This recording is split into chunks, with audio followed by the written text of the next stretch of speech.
Ladies and gentlemen, welcome to Slamhub Wrestling. Myself, Suprit, and this is your AEW Dynamite review for what's the date, Abby? Help me through it. Uh, it is 21st April. 21st April 2021. I'm joined by Abby Maniac here. What's up, Abby? Absolutely fine, Preet. What did you think about the show? But first off, I want to ask you, what do you think about, these dynamites unopposed on a Wednesday night? Uh, I think that for me, there's there's nothing to be changed because I did not watch NXT at all. Uh, Recently, in the recent times. Years ago, I did watch. At the time when there was Sami Zayn, Kevin Owens, and other people, I watched then. But right now, I'm not watching NXT, so for me, there is no change. And with regards to I'm watching from the last 2 weeks, there has been a substantial bump in the United States ratings. So it is, it is proven that NXT was, pitted against AEW Dynamite for the sake of it to get the audience, and to not let them grow. And so now it is proven. It seems like it because from the last 2 weeks they are getting above million viewers in the United States. So it is there, and there were no people of the main event with the likes of Kenny Omega, John Moxley, the Elite. There were no people advertised. You forgot Cody Rhodes. So yes, Cody Rhodes too. So if they were advertised or big matches were advertised, and May 5th, and for us it is May 6th, Blood and Guts. So we can expect a big rating, a bigger rating. So, Tony Khan is a chess player, people are saying. So let's talk about this week's Dynamite, man. What do you think about the show? I felt it was pretty decent. Same here. I saw many, people commenting that it was a great show. But for me, I would agree with you. It was a decent show. Not very good, but yes, they got the ratings. Yes, absolutely. There were people who are now wanting to watch. There was a slight drop from last week with regards to the United States ratings, but the show was decent. It was not, with regards to if we compare it to the time, the pre-lockdown era, it was nothing like it. No, absolutely not. So on this week's Dynamite, we had Hangman Page versus Ricky Starks. We had interviews for both the Pinnacle and the Inner Circle. We had QT Marshall versus Billy Gunn. Hikaru Shida defended the AEW Women's Championship against Conti. We had Christian Cage versus Powerhouse Will Hobbs. And in the main event, we had a TNT title match, Darby Allin versus Jungle Boy, and so much more. But before that, if you are new to this channel, then make sure to like, share, subscribe, do all that fun stuff. Before we get into Dynamite Abbey, I got some news on whether when AEW could, possibly be touring next. So, I think it was Anna, I think JR. So he announced it on his podcast that, by the time July comes around, they could be, touring. And this news is coming right after, WWE reportedly could be touring, but in their situation, it looks like we won't be getting live crowd until SummerSlam. But in terms of AEW, I personally wouldn't mind, seeing Dynamite on different venues every week, because There sometimes is a feeling, saying Dynamite in the same place, Daily's place, whether live or tape, it sometimes gets boring, but I won't mind it. But the question, arises: is it still safe to do touring and stuff? Mm, we have to, uh, wait and see with regards to it, because the fact is that in the United States, there are some places who have opened, you know, for the public, that they can, tour, or they can, there is movement of, people. So with regards to that, uh, they can tour those places. And if there is an expectation that by July it would all be open, so then they can do whatever the fuck they want. So right now, yes, in India, we are, most of our places are under lockdown. So it is a rather, you know, peculiar situation for us. But in the United States, there are many people who are protesting on the streets too, that to open the lockdown.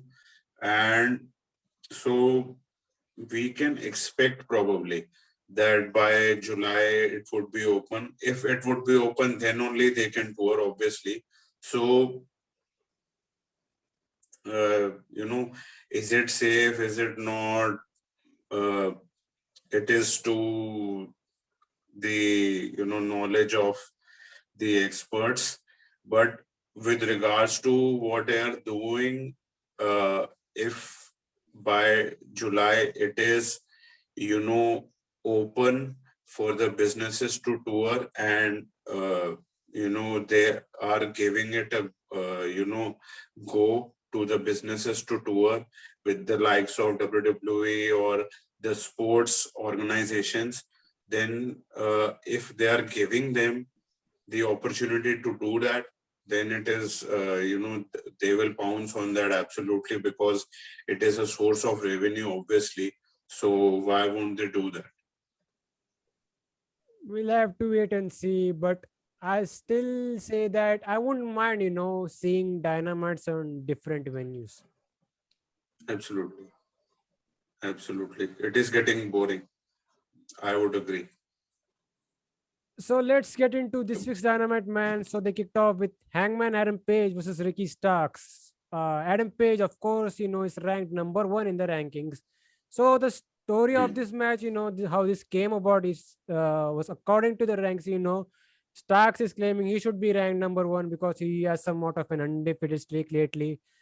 So we had Hmm. a match here, real decent opener here for Dynamite. Adam Page would beat Starks. We had, Starks favoring his leg at one point, and there was a, German suplex from Page, and Starks landed square on his head, which looked brutal. And we had, Starks getting up like Tomohiro Ishii, like this was a New Japan match or some sort. So anyway, we Hmm. had, at the end, Starks was looking for his finisher Rochambeau, but Page escapes, and Page would lock in a submission. It was a bulldog choke, and he used his injured leg for leverage. It looked like an STF or some sort. So Page got the win via submission. Very good match here. What do you think about it? Yes, I also thought that it was a decent match.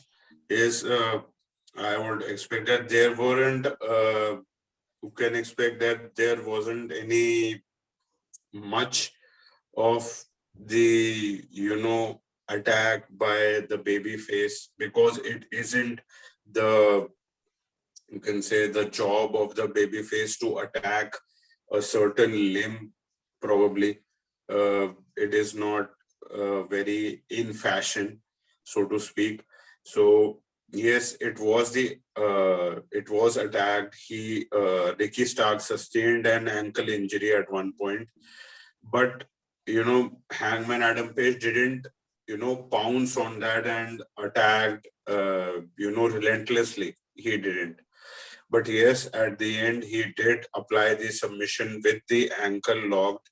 Yes, it was a sort of an STF maneuver, absolutely, and he got the victory. And probably at in one of the matches I said that if there is a injury sustained, probably it was one of the Hangman Page matches only, that if there is an injury sustained, then you should use that, and you can apply another finisher and use that injury to get the victory. So he did in this match, and I am very, happy with regards to Hangman Adam Page to get this victory using that injury and getting the victory. So it is great. It is great, absolutely. But yes, he could have, uh, you know, attacked that ankle of Ricky Starks throughout the match after it got injured, rather than going through the motions and going with the moves, German suplex and blah blah blah, the other moves. He could have. It is not in fashion, or it is not only the job of the heel to attack a certain limb or certain something. The babyface can also do that, but yes, he has to do it in a certain way that it doesn't get heat. That's the only point with regards to it. Yes, it was a decent match. It wasn't a out of this world match. Yes, it was a decent match. Hangman Page is ranked number one, so I also did not expect that he would be losing. But yes, he got the victory, and he is gunning towards Kenny Omega sometime in the future and getting the title shot at the World Championship. We are a little post-match angle here, So Taz, he was on commentary, so he was calling out Page and told him to, watch your back. So from the back, here comes Hook, Taz's son. So he jaw blocks Page. We got a little two-on-one beat down on Page, but then finally Brian Cage also arrives, to take some shot at who's this? Adam Page. So he was Hangman, about to, yes. power bomb Page, but here comes the Dark Order for the save, and that's basically it. So they set up, Brian Cage versus Hangman Adam Page for next week. Should be good. Mm, absolutely, it would be good. And they are stretching this breakup with regards to Team Taz and Brian Cage going out of this faction. So we have to see if they are just backing off from the whole angle, or they are giving it a slow burn and then going off it. Just it would be a big surprise for all of us. So we have to wait and see. We will be talking about Team Taz later on. Hmm. But first, let's talk about Jade Cargill. So she had a video package. So in this video package, excuse me. So they were talking about a lot of managers in AEW wanting to sign her. For example, Matt Hardy and Vicky Guerrero. So Cargill said whoever she gets signed with, she hopes that she gets paid well, and she hopes that she gets to that promised land, some sort of. So I want to ask you, does so Jade Cargill, she has a personality, she's decent on the mic, but does she need a manager? Uh, the fact is, I at the first instance, I don't think that she needs a manager. But the fact that, as you said, she's good on the mic. She has the presence. She has everything that a superstar wants. So she has everything. But if they are going for a manager, so that there is a presence of her, even if she is not there, a manager is there with regards to a backstage segment or promo in the ring, so that uh, that manager can do her talking, that she doesn't have to be in physical presence every time, and or compete every time, every other week, so as to uh, remind the fans that I am someone, and I am someone to not be messed with. So probably that is what the booker or Tony Khan is thinking. And I read some theory that probably the said manager could be Jazz. Jazz recently got ousted. She got retired from Impact Wrestling. She had a match probably against Diana Perazzo for the women's championship, and she lost the said match. Um, why Jazz? Because Jade, Cargill, and Jazz have the same finisher. That is the wheelbarrow, splash with the chicken wing. And they both call themselves that bitch. And they both have the dominative, you can say, the presence. And, they were, both of them were, you can say, beating everybody in their side, in their peak. So probably if AEW is going after Chaz for this role, so it uh, it won't be bad, in my opinion. Speaking about manager wrestler Dio, we had Penta L0M versus Trent. So obviously we have the best friends and Death Triangle. They have restarted their feud here. So Alex Abrahantes is no longer just a translator. He's quote unquote one of the boys now. Mm. So let's talk about the match here. We had Penta. At one point he was vulnerable. So Alex Abrahantes, so he took a mic and started distracting Trent, and also started calling out Trent's mom. So this pissed off Trent, and he went after Alex. So he got cornered by Orange Cassidy.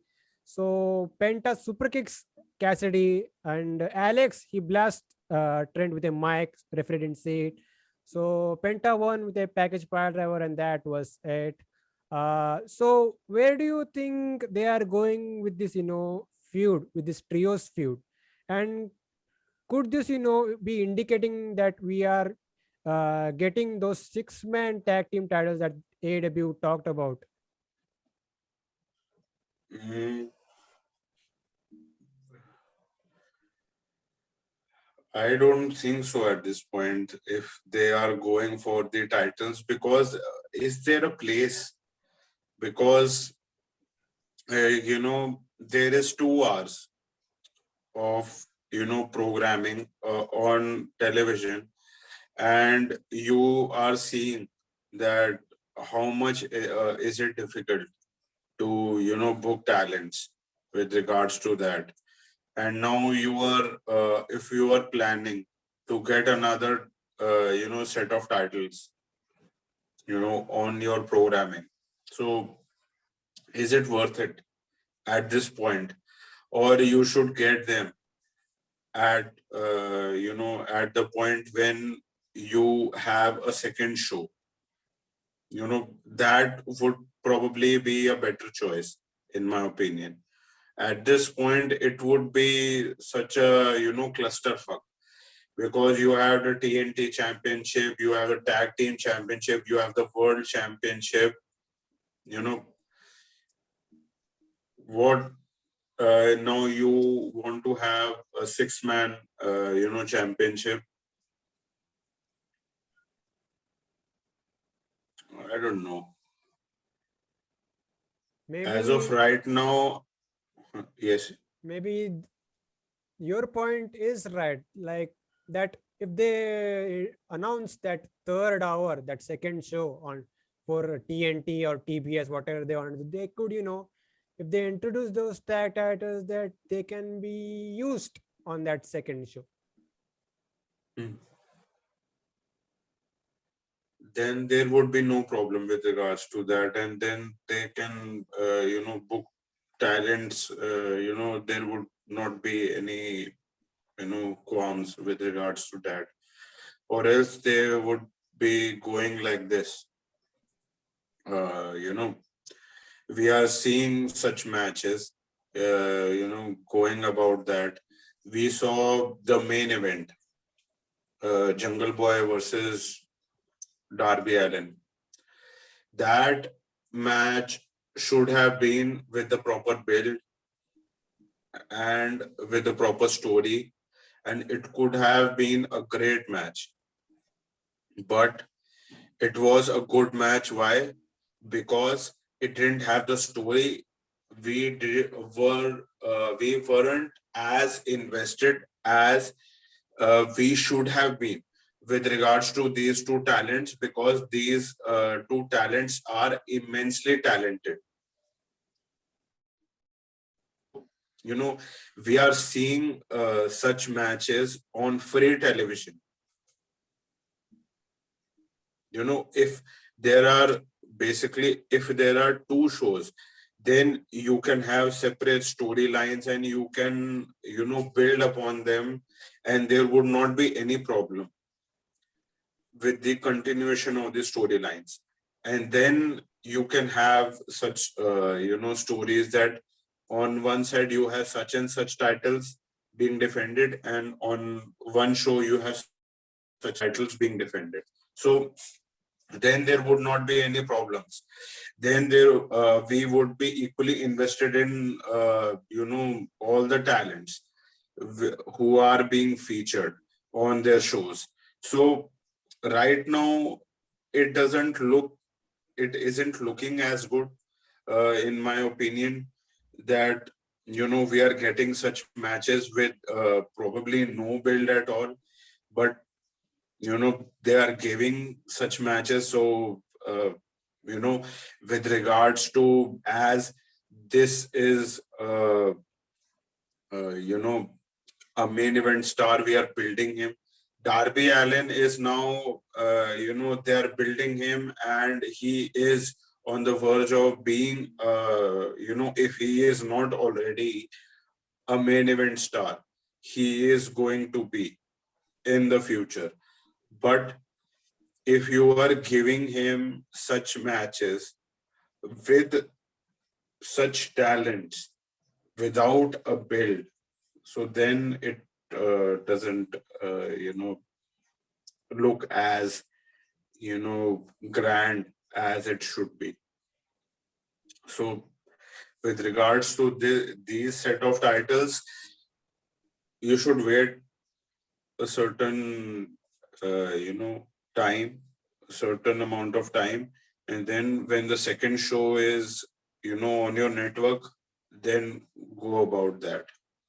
Right now, you can build upon these,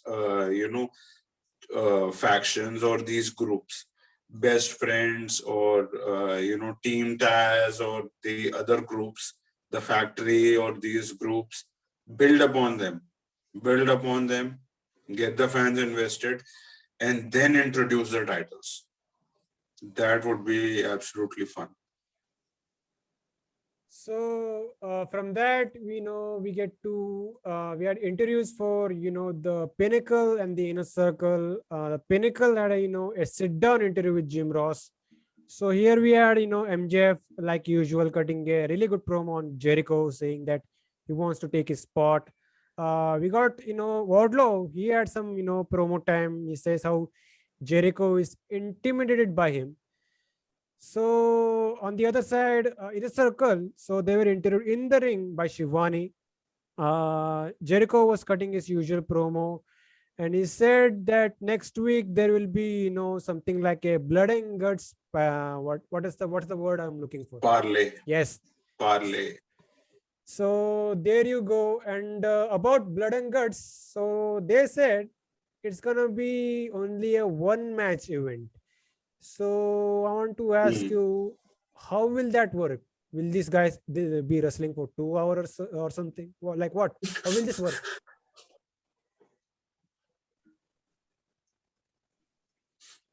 I was thinking it was a 1 hour. Now you are making me, think that it is a 2 hour show. There is a 2 hour show. God. It's happening on a Wednesday, right? Yes. I have no clue. Basically, I have no clue. Looking at it, I only looking at it does kind of sound a little stupid. Hmm. 1 hour is probably more than enough for this match. 2 hours. The fact is that they are, advertising for, this date, May 5th. For us, it's May 6th. That this show is blood and guts. So they do not want the fans to, watch any other stuff on their show. So they want this show to be blood and guts. So now they are thinking that they can, stretch this match for fucking 2 hours. I do not think, and I do not even, think that it is necessary for 2 hours. If they are thinking for, fighting it out for 2 hours, what the fuck? 1 hour is more than enough.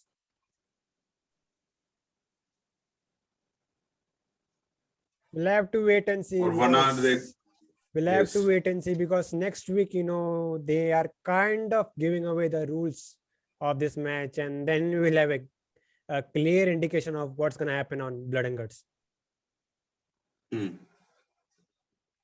Let's see. So let's talk about QT Marshall versus Billy Gunn. Give us the backstory of this match, Abhi. QT Marshall is just, he is finding himself. He is finding his individuality. He is thinking that, the Nightmare Factory is, his thing, that he has, coached these, students there, and Cody Rhodes and the other officials, they are not giving QT Marshall a chance on the, main stage. They're not giving him the opportunity to shine or even, show himself that what he can do, what he can't do. So they are not giving him a chance. They gave the chance to Shorty Lee. Shorty Lee, on his debut, he won the match in a tag with Cody. Absolutely. Then he won. So QT Marshall is pissed, basically. He's pissed and he wants to prove himself. He wants to prove that he's better. And he works his ass off. He, coaches people at the Nightmare Factory. he has done everything, and he deserves the opportunities that the other people of the Nightmare Factory are getting. So he deserves that opportunity. So he wants that. And he isn't only Cody's friend, he is his own entity too. So that is how this all has come about. And now he and a few of the Nightmare Factory members have, collaborated and have formed a group, a faction called the Factory. And now they just, are taking opportunities left and right, and they want to make a name for themselves. That is the only thing. That is the only, mindset that they are having, that to take the opportunity to maximize the minutes. That's the only thing that they want to do. So right now, Cody Rhodes, friends, or the likes of the Gun Club, Billy Gunn, he, has now come about to teach QT Marshall and his friends a lesson in respect, in humility. So that's how this whole thing has come about. So, talking about this match, we had Comorado and Aaron Solo getting involved. So this prompted the Gun Club to attack both men and chase them out. So Billy Gunn, he was on the verge of winning, but here comes Anthony Ogogo, punches Billy Gunn in the gut. So Marshall hits the QT cutter for the win, and that's basically it. So what do you think about the presentation of the factory and especially QT Marshall so far?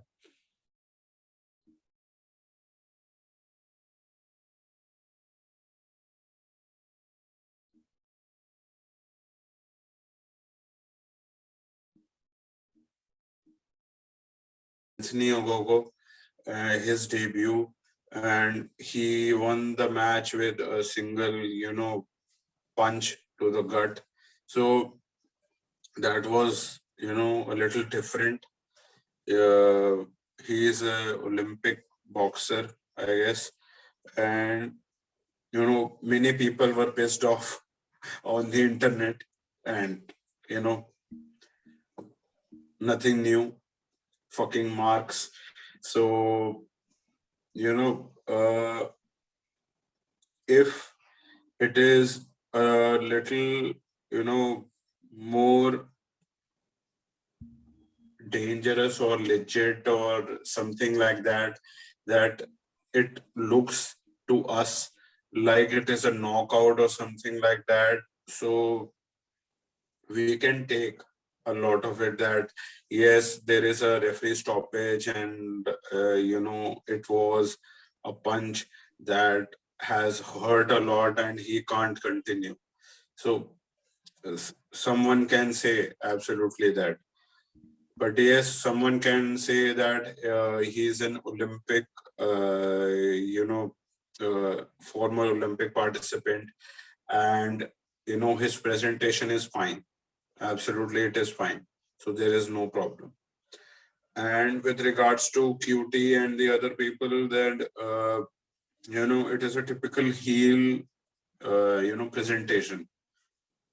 What we saw this week, QT, he looked like The Rock. He punched like The Rock. Many people noticed that too, and I also saw that. And he also was, his attire was also very reminiscent of The Rock, if you saw that too. And with regards to that, it was a typical heel victory.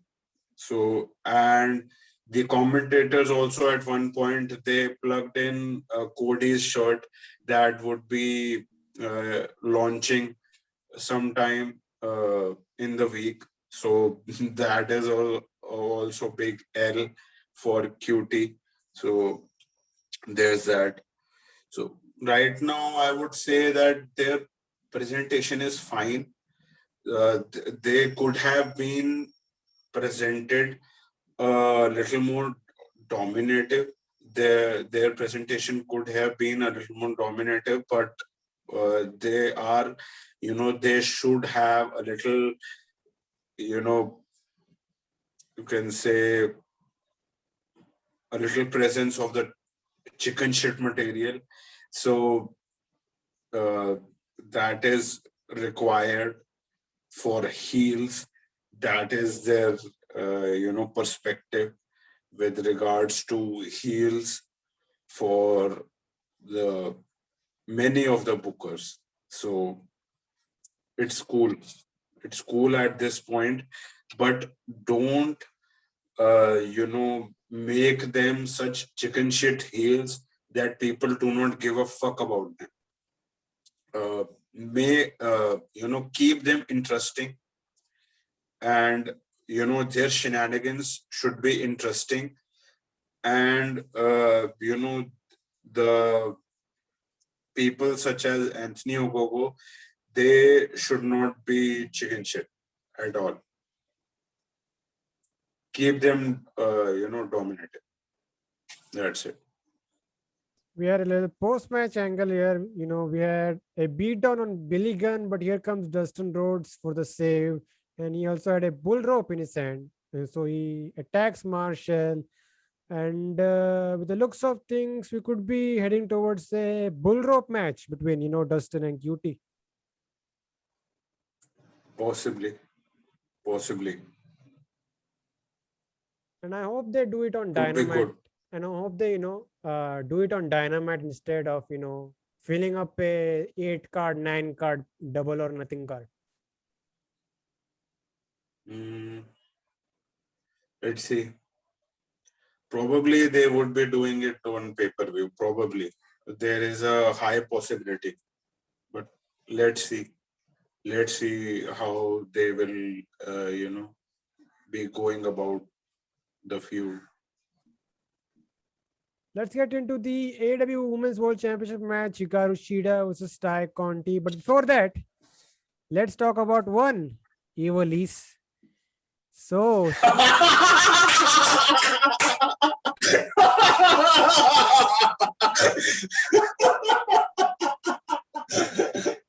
Ivelisse, she got released by AEW. Reasons were not made public, but everything, is pointing towards Ivelisse and her attitude problems, and which was very notable, when she had a match with Thunder Rosa, and everyone saw her unprofessionalism, you could say. So I want to get your thoughts on this whole situation, because on one side, Ivelisse is saying that she's being mistreated, and another side, everyone is saying coming up with these stories about her being a quote unquote bitch everywhere, every company she has worked for. So thoughts on this whole situation?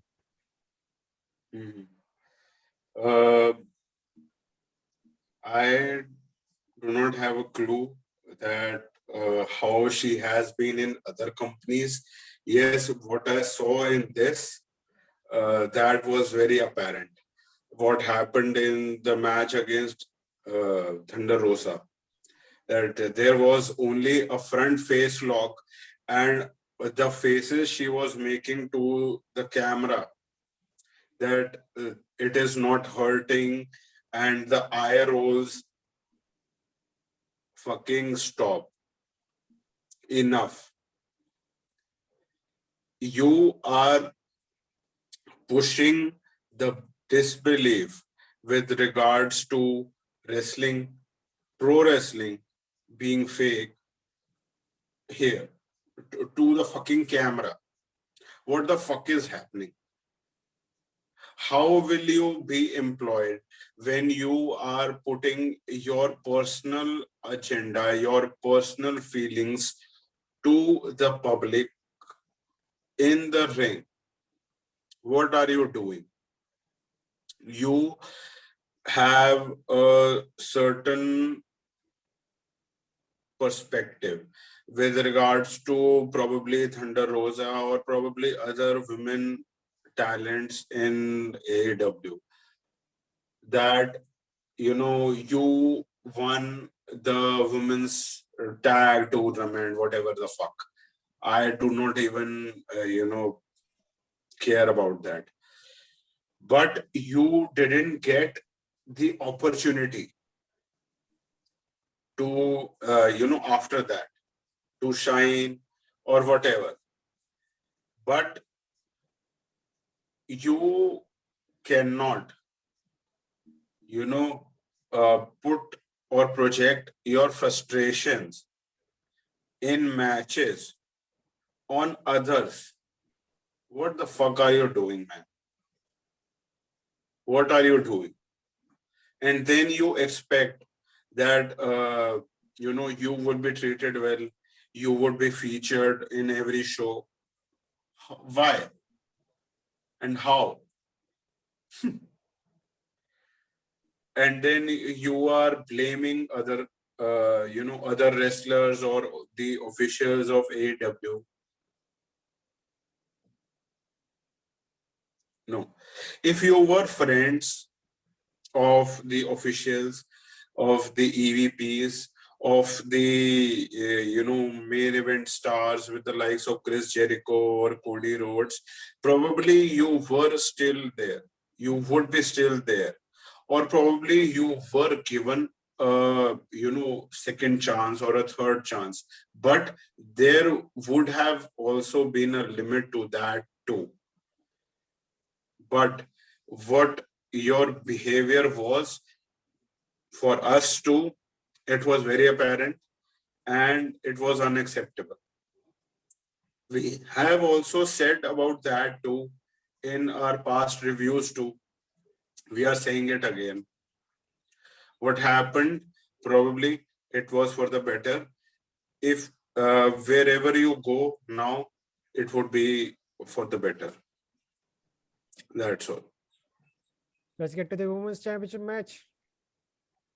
Yes. So they showed a video package, and the video package itself told you that Ty Conti is a threat, and there is a possibility that she could beat Shida. About the match, a really good match. So Shida, was working aggressive here, working on Conti's back and all. So Conti also looked great with her signature pump kicks. So at the end, Shida won with a knee strike, and that's it. Thoughts on the match, Abby? I thought that it was a very entertaining match. It was a good match. This was one of the better matches on this card. And as you said, Shida targeted the lower back of Ty Conti. Shida has 13 years of experience and Ty Conti has 4 years of experience. So there is something to be, see here. And it was, back and forth, great match, submissions, there were strikes, back and forth. People were invested in this match. There were many people after this match who were, complaining, you can say, uh, online, what's new. Uh, they were complaining that, Shida won, Ty Conti didn't win, blah, blah, blah, stuff like that. If we are following this, programming, this show, we should not call programming this, or probably it is to programming because it is on television. Uh, we know where this is going. This is going to the lady who appeared in the post match. It is going there. And it was a chance, probably, if it were up to a person like who wasn't informed,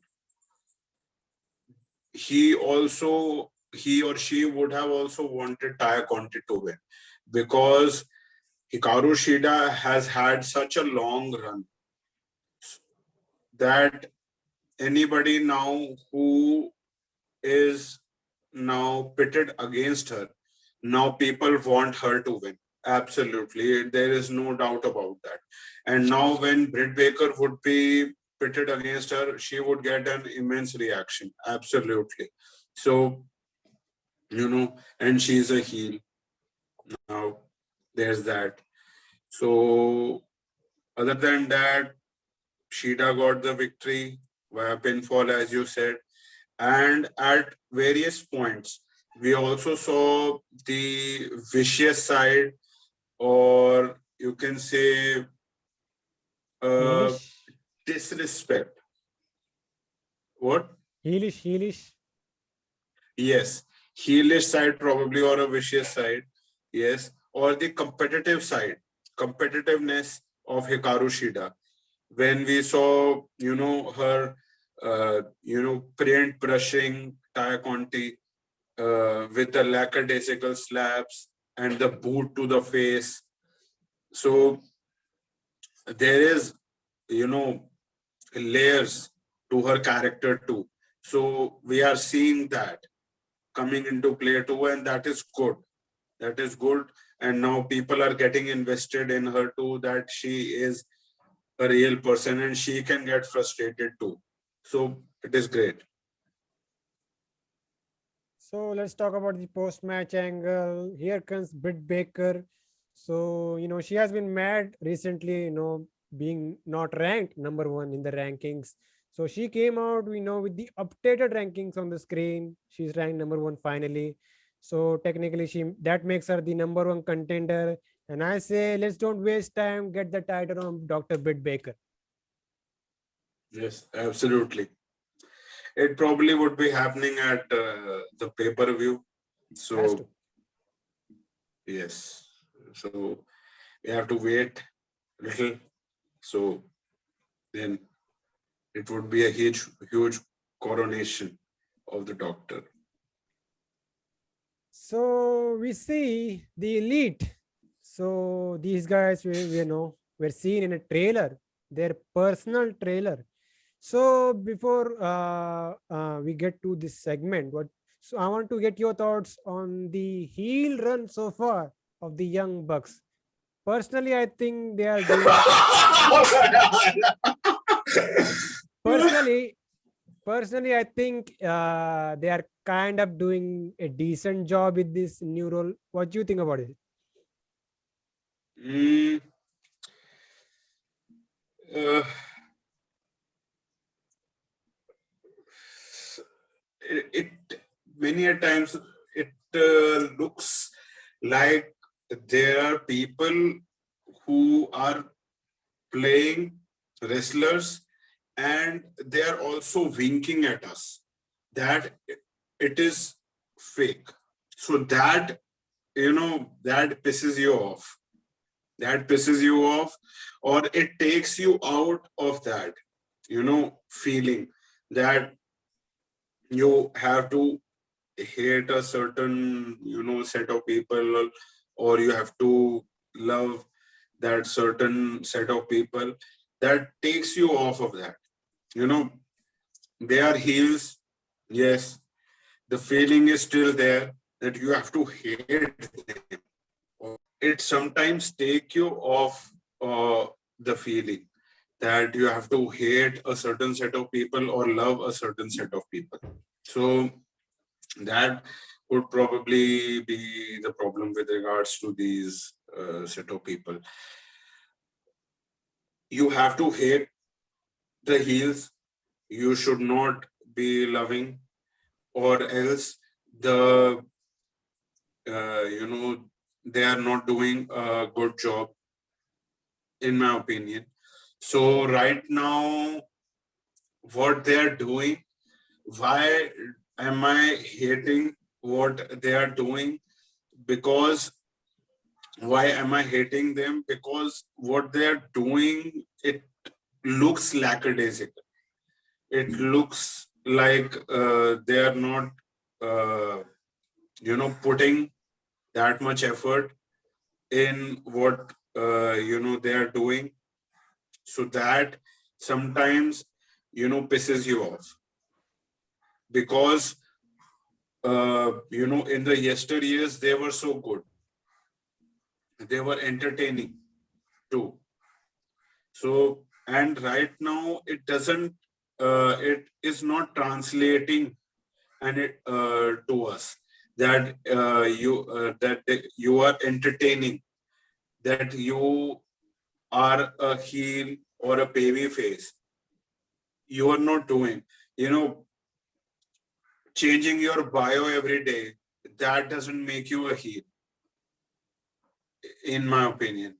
And uh, being, what they did in the trailer, what the fuck they were doing. They, said some shit that we are the best tag team, blah blah blah, or whatever the fuck they said. I don't even remember. You know why? Because it didn't matter. Because it wasn't relevant. The only thing that I remember right now with regards to these all set of people is that Kenny Omega is having a match this Sunday. For us, it is Monday. Title versus title against Rich Swann at Rebellion pay-per-view, which is from Impact Wrestling. That's all that I know with regards to these people. Uh, Other than that, what the fuck are they doing? What they were doing in Japan and what they are doing right now, there is so much difference. What they were doing in Japan, and it was so impactful. The little thing even that they did, it was impactful and it looked cool to us. And what they are doing right now, they are just reiterating what they did, and they're just saying what they did. They're not doing anything. It is looking lackadaisical. They don't have any story. It isn't looking anything substantial. And what Moxley and Kingston did, that probably made us a little invested. That breaking the windows and stuff like that. That probably made us a little invested, made us care probably. Other than that, the Elite, they were a complete waste in this episode, in my opinion. They should do something, or else they are a fucking waste. And you mentioned the match from Rebellion. What do you think Yes. about them not mentioning this story on Dynamite? You know, it is up to them only. Uh, I think that it is uh, a bad thing, probably, because you have a match and your world champion is defending your championship there. You can advertise that, because it is getting more eyes on your champion. And why are you not getting that? It is your clue. Probably you do not want Impact Wrestling to get more buys and earn revenue. That would probably be that would probably be the reason. And other than that, I do not understand that probably what is it that they didn't advertise that match. Because if your world champion is going there and defending your championship, then why should you not, you know, be advertising the said match? And there is a huge possibility that he would be, winning the Impact World Championship from Rich Swann, who is probably in many people's, comments, is a charisma vacuum. So Kenny Omega would be a huge up for Kenny Omega, for Impact Wrestling. So, you know, there's that. And probably if they are not getting the championship on Kenny Omega, there could be a huge surprise that a person would be winning the said championship. So whatever is happening, it is a good, a publicity stage for everybody, whether it's AEW or Impact Wrestling or any other promotion. So it is a good thing for them. So why aren't you, publicizing? I don't know. Probably AEW thinks that we are better than you, and you know it. That could probably be their mantra, and they think that we should not be advertising them. That could probably be. So let's talk about this segment. We had, the elite in the trailer. So we had Matt Jackson putting over all the group. We had Don Callis putting over the entire group and said that Omega will be the next Impact World Champion. So all of a sudden, we started hearing noises, horn noises. So outside, we see Moxley and Kingston in a truck. So they run this truck over the trailer and they enter this trailer, but there's no elite. Did I miss something? Like, where was the elite? Uh, Probably they was somewhere else, or probably it was a second, trailer. Eh, It is, uh, it is camera technique at its finest. But it did look like a confusing segment at the end. Could have been better. Yes, it could have been better. Absolutely. The elite, what they said, it could have been a lot better. It could have made us a little more invested, a little more excited for them too, or for the Impact World Championship versus AEW World Championship match. Anything. It could have been a whole lot better, but it wasn't. They are just going about with lackadaisical efforts, and it is not translating to us anyhow. And Tony Khan is also, doing the same shit, that he is not booking Kenny Omega and his, you know, comrades in the main event.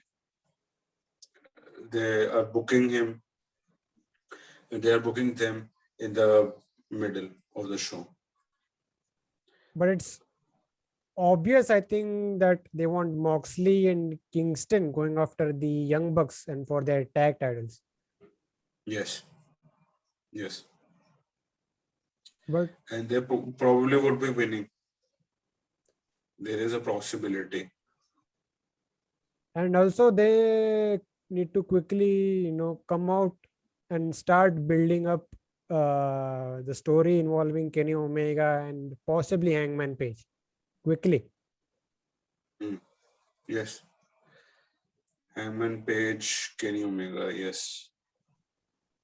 Let's see if they are doing that, right out of the gate right now, or there is someone else in store for Kenny Omega. Maybe a Christian Cage. Yes. Yes. Because speaking about him, so this dude was in action next. So he was facing Powerhouse Will Hobbs. Decent bout here, Hobbs was made to look dominant for most parts. So at the end, Hobbs was, looking for his power slam.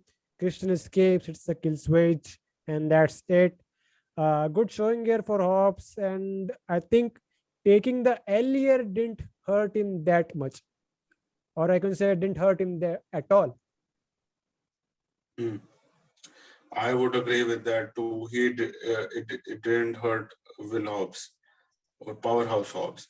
Many people were complaining that now Christian Cage is burying everybody in his side.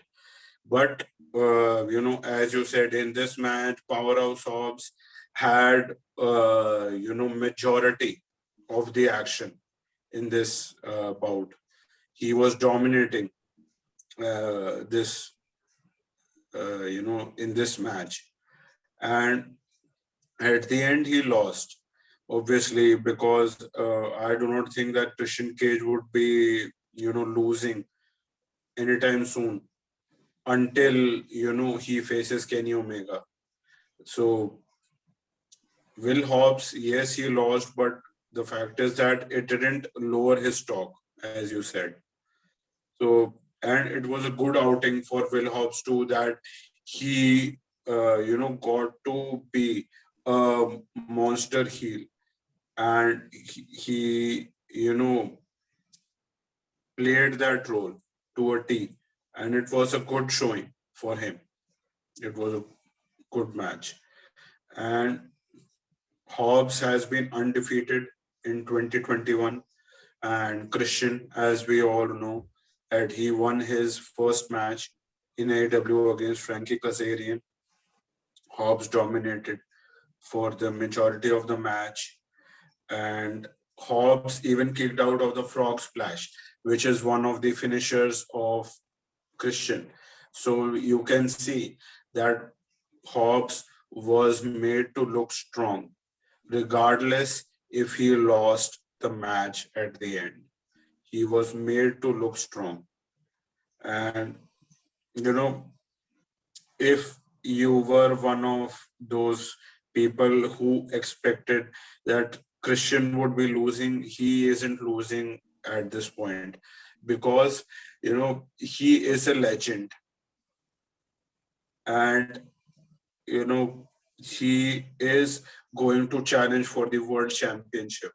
So, if he loses at this point, he uh, his stock would lower like this. If he loses against a mid card or a lower card guy, it would lower like this. So right now he is expected to live up to his moniker, that is outwork everyone, and to win matches, so as to at the end challenge for the world championship. That's it. And he gave the rub to Powerhouse Hobbs, and he went over at this point in AEW. And I think we had a little interaction, with Ricky Starks, I guess, at the end, right? Yes. So there you go. There's yet another potential matchup: Christian Cage versus Ricky Starks. Yes. So shall we get to the main event? Yes. So in the main event, we have the TNT Championship match: Darby Allin versus Jungle Boy. So apparently, the explanation was this week that Jungle Boy was fan voted to get a TNT title match this week. Mm-hmm. So small video package for Jungle Boy, on how he has been winning his last singles matches with the snare trap. So another good match here. We saw some great spots here. Allin did a coffin drop on the apron. We saw Jungle Boy locking in the snare trap on Allin. And at the end, we saw, Allin almost faded in the submission, but, he made the ropes.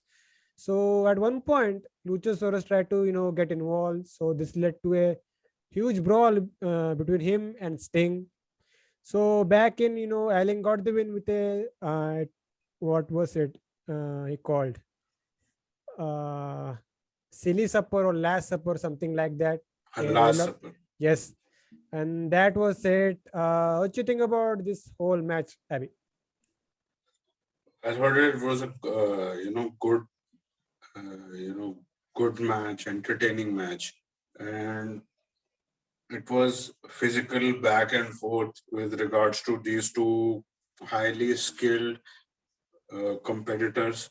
And I said before that if this were a match which had also a story, it could have been a splendid for us fans.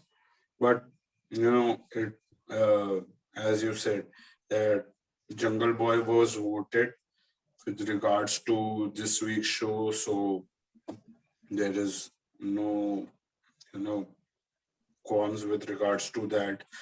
And Darby Allin was coming off of false count anywhere match from last week against uh, Big Money Matt. So that was also coming into play with regards to this match, as there would have been wear and tear with regards to Darby Allin, and with regards to other than that, really enjoyed this match. As you said, that there were submissions applied by Jungle Boy, the snare trap. That is a version of the STF. So that is also brilliant. And Darby Allin, we have seen from the past few weeks that now he has been given the main event spot, and now and he is shining. And from the last 2 weeks, uh, he is drawing with regards to the ratings too, and from the United States. And with regards to, you can say, evolving into a main event star, yes, absolutely, he is evolving into one. And we have to wait and see that a time will come when he would be holding the world championship. But you know we have to wait and see that when that time would be coming, and the fans would be heavily invested in him, even more than how they are right now.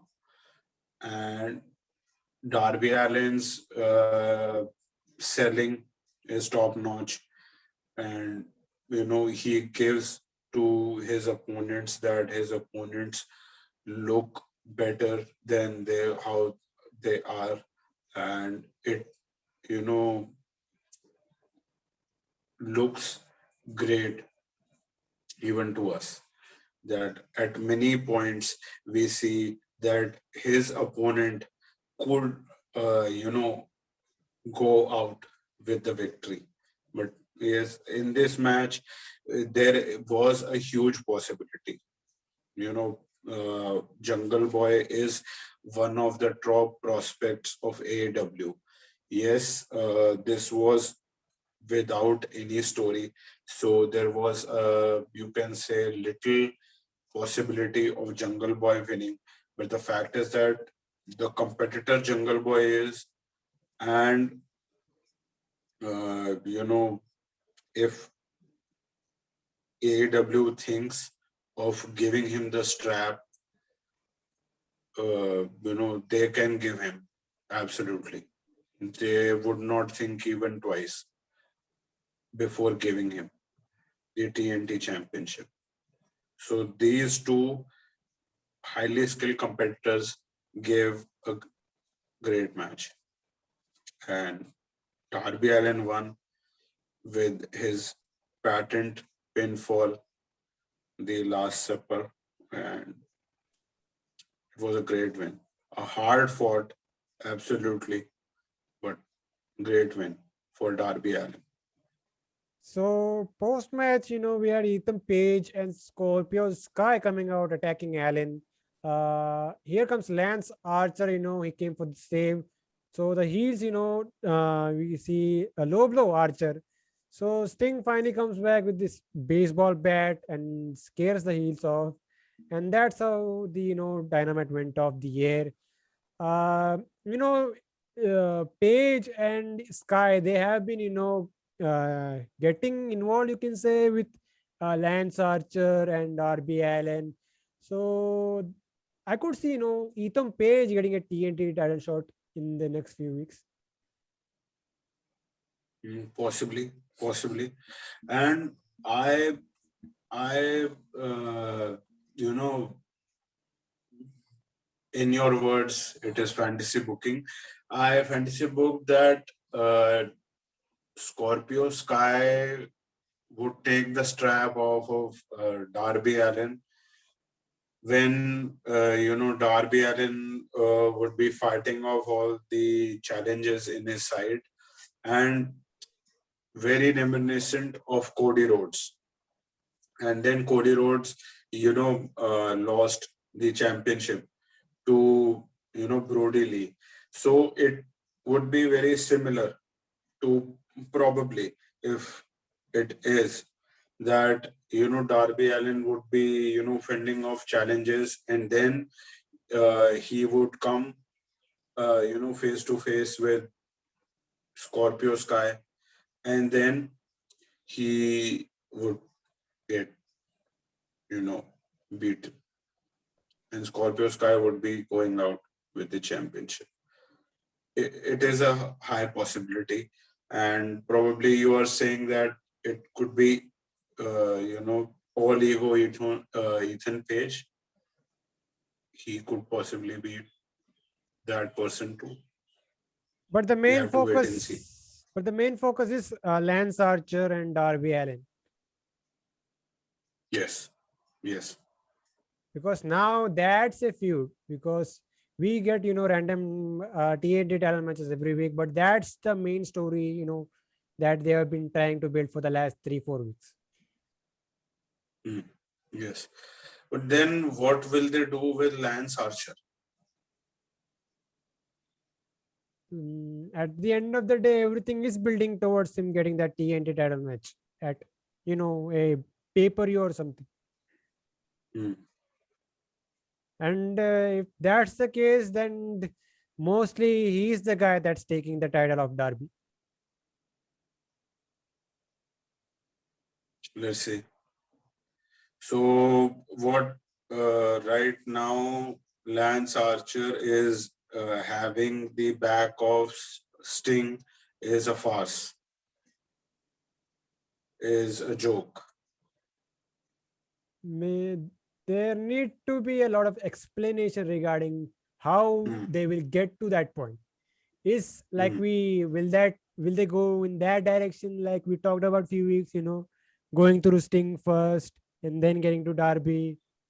mm. But and they also opened a slight another direction with Ethan Yes, Page and Scorpio tag Sky. team. Mm. And tag team with Lance Archer and Sting. They opened that gate. Lot of possibilities here. Mm. But Lots. but that was Dynamite, man. And Yes. before we leave, where can these guys find you?